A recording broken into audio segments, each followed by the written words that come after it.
My story starts really young. In fact, I can't ever remember a time when I didn't know that God was real and that He loved me.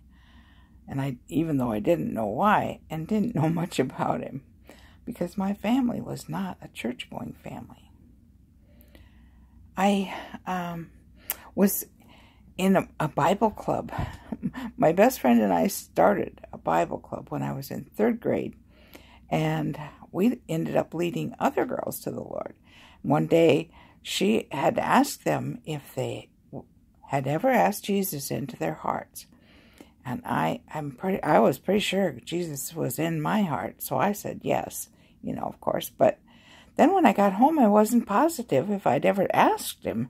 So I went out to the big boulder by the end of the orchard, and I asked Him into my heart that day. As time progressed, I got closer and closer to the Lord. I'd spend time with Him, just out in the fields, walking and talking with Him and playing with Him. And by the time I was in high school, I really knew I wanted to be a minister. I wanted to do His work. I wanted to bring other people to God, to know Him.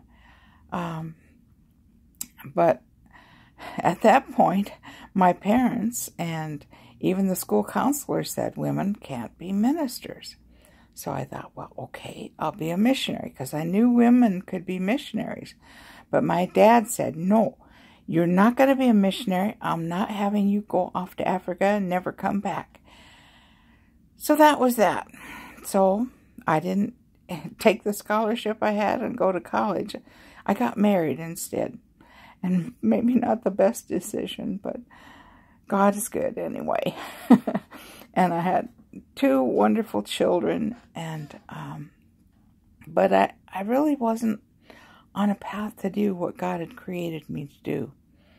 And I had an experience where I died, and God brought me back from death. And the doctor wanted to make sure that I knew that He didn't bring me back, and that it was God who brought me back. And this kind of refocused me, really. It was quite an experience. That's another whole story. So I went on from there, really wanting to do whatever it was that God had put me on this earth to do.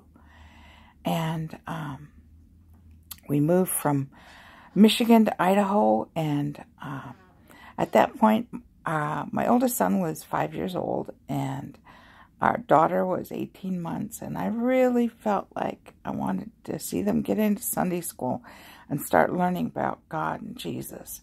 And so my husband and I started going to a Presbyterian church, because that was my only background at all.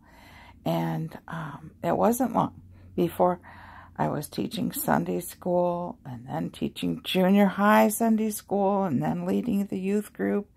And then they'd hired me as a Christian education coordinator, and had encouraged me to go to college and get my degree and go on to seminary, because they saw that God had given me gifts and put a calling on my life.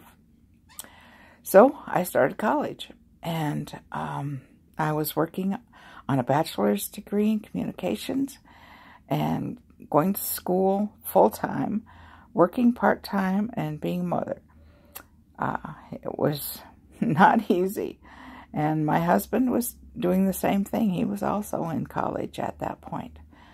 And he became sidetracked with, I don't know, it must be just Satan's influence, I guess I would say, because he got into pornography and using drugs and going after younger women. And then came the point when he decided he just no longer wanted to be a father and a husband. He just didn't want the responsibility. He didn't want us, and he just left. And that was it. Oh, so I was in the middle of my junior year at this point. Not quite finished with my first semester the junior year. And one night I came home because I was having a hard time supporting me and the kids. And I hadn't been able to find a full-time job, and anyway, I was just in tears on my bed. It was hard. It was really hard. And I knew I hadn't done what God wanted me to do yet. And I just felt like such a failure. I failed as a wife. I was failing in school because I couldn't get there enough. I couldn't get my work done. I was failing as a mother because I wasn't able to provide all my children needed.